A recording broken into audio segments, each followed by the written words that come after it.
जय हिंद प्यारे साथियों, कैसे हैं आप लोग। मैं आशा करता हूं आप लोग मस्त होंगे, तंदुरुस्त होंगे और अपने पढ़ाई में एकदम व्यस्त होंगे। आज हम बात करने वाले हैं एसएससीजीएल मेंस रिजल्ट को लेकर, जिसका एग्ज़ाम आप लोगों ने दे दिया। हालांकि आंसर की भी इसका जारी कर दिया गया है और हमें आशा है कि अपने आंसर की से अपना रो स्कोर जरूर मिला लिए होंगे। हालांकि आंसर की आने के बाद सभी बच्चों के मन में सिर्फ एक ही डाउट है, आखिर कट ऑफ क्या रहेगी, क्या मेरा सिलेक्शन इस बार हो पाएगा या नहीं हो पाएगा। होगा भी तो कितने ग्रेड पे का मेरा सिलेक्शन होगा, कितना ग्रेड पे का क्या कट ऑफ रहने वाला है। एक्स्ट्रा एक्स्ट्रा बहुत सारे बच्चों का मन में डाउट है। आज सारा डाउट आपको हम क्लियर करने वाले हैं। Grade pay wise cut off भी बताएंगे कि grade pay wise cut off क्या रहने वाली है और कैटेगरी वाइज कट ऑफ क्या रहने वाली है, कितने नंबर वालों का फाइनल मेरिट में नाम देखने को मिलेगा। और बहुत सारा डाउट आपको इस वीडियो में क्लियर करने वाले हैं, तो वीडियो को शुरू से अंत तक जरूर देखिएगा और स्टेप बाय स्टेप समझने की आप कोशिश कीजिएगा। अगर कोई स्टेप समझ में ना आए तो आप कमेंट कर दीजिएगा, वहाँ आपका कमेंट का जवाब विद इन सेकेंड दे दिया जाएगा। सबसे पहले बात करें, इसमें टोटल 28 लाख फॉर्म भरे गए थे। कितने, लगभग 28 लाख इसमें टोटल फॉर्म भरे गए थे। लेकिन प्रेजेंट कैंडिडेट की हम बात करेंगे, जो प्री में प्रेजेंट हुए थे, मात्र 14 से 15 लाख ऐसे कैंडिडेट थे जो प्री एग्ज़ाम दिए।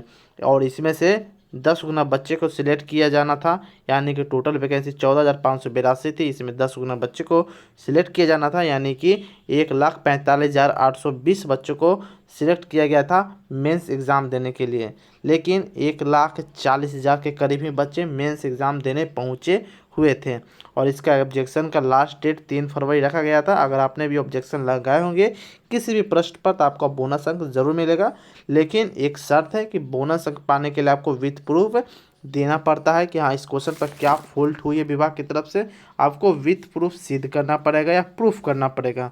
चलिए हम आगे बात करते हैं कैटेगरी वाइज क्या रही है कटअप, सॉरी क्या पोस्ट रही थी कैटेगरी वाइज, कुल कितनी रिक्तियाँ थी।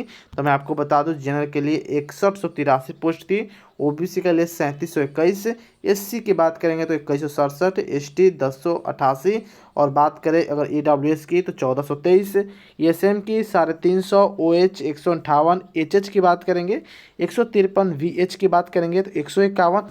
अगर बात दिव्यांगजन की किया जाए तो 146 पोस्ट रिजर्व थी या वैकेंट आप कह सकते हैं।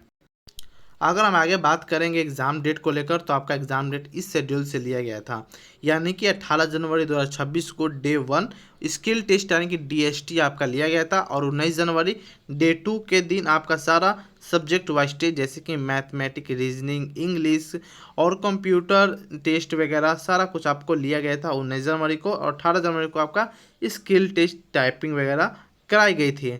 वहीं हम बात करेंगे विषयवार आपका स्तर क्या रहा है।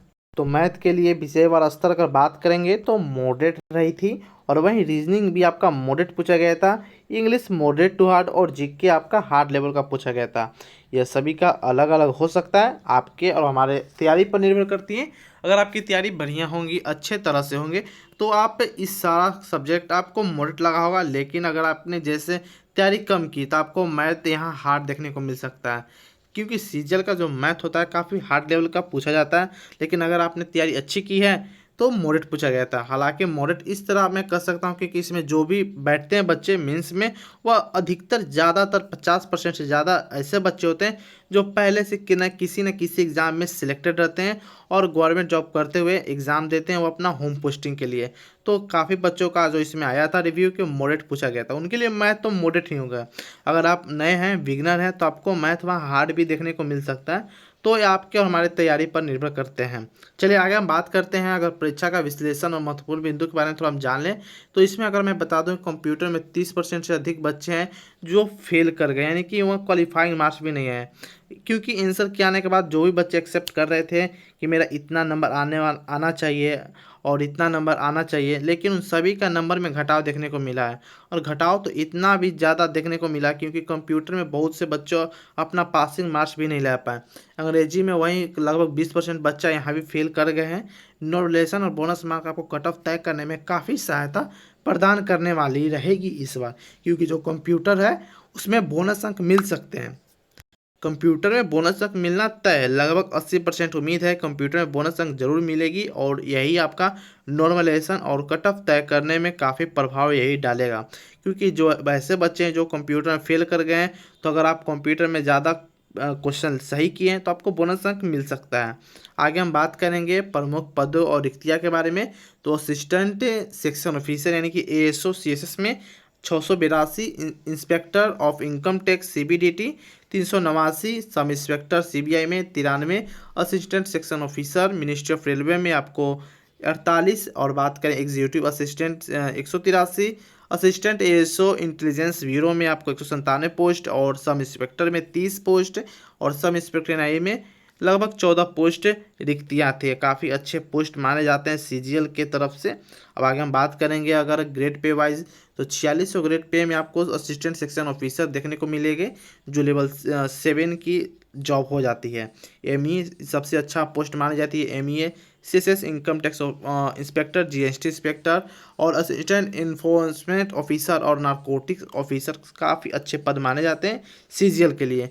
4600 ग्रेड पे यानी कि लेवल 6 का जॉब ये भी है। Junior statistical officer, JSO assistant section officer और ऑडिटर, तो ये भी अच्छे पोस्ट आप मानते हैं। 2800 ग्रेड पे की बात करेंगे तो टैक्स असिस्टेंट, अवर निरीक्षक, और 2400 ग्रेड पे में आपको सीनियर सेक्रेटरी असिस्टेंट आपको देखने को मिल जाती है सारे पोस्ट।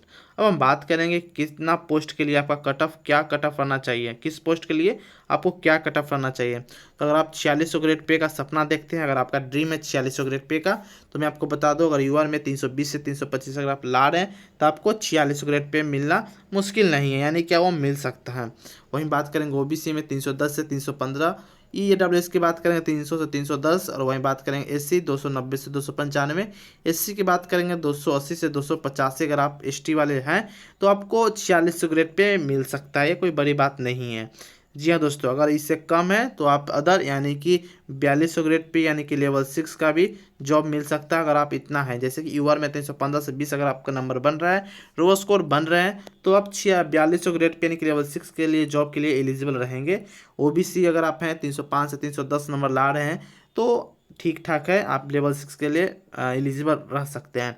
EWS अगर बात करेंगे 290 से 295, SC की बात करेंगे 280 से 283, ST 270 से 276 के अप्रोक्स में आपका अगर नंबर है तो आप 4200 ग्रेड पे आपको मिल सकता है। जी हाँ दोस्तों, अगर आप इससे कम नंबर है तो आपके लिए 2800 ग्रेड पे तैयार है। ये भी UR में 290 से 295, OBC 280 से 285, EWS 275 से 283, SC 260 से 265, और ST 250 से 260 के करीब में अगर आपका नंबर है, ST वाले 250 यानी कि करीब आपका नंबर है, तो आप 2800 ग्रेड पे के लिए आप एलिजिबल रहेंगे। इसके लिए कोई बड़ी बात नहीं है SC ST वालों के लिए।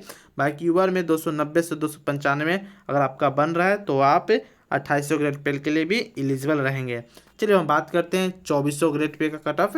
तो UR में 270 से 275 का आप बना रहे हैं, अगर सही है इतना अंक आ रहे हैं तो आप 2400 ग्रेड पे के लिए भी एलिजिबल रहोगे। वही हम बात करेंगे OBC 265 270, EWS 260 से 265, SC की बात करेंगे 265 से 275, और ST की बात करेंगे 240 से 248 के बीच में अगर आपका अंक बन रहे हैं, एक्सपेक्टेड कट ऑफ हो रहे हैं, तो आप अगर इतना बन रहा है अंक तो टेंशन नहीं लेना है। अब किन्हीं का एक क्वेश्चन रहेंगे, अगर मेरा -3 बन रहा है, क्या मेरा 4600 ग्रेड पे या 4700 ग्रेड पे का मिल सकता है। तो देखिए दोस्तों, अगर -3 4 तक है तो टेंशन नहीं लेना, नॉर्मलाइजेशन इसमें देखने को आपको मिलेगा।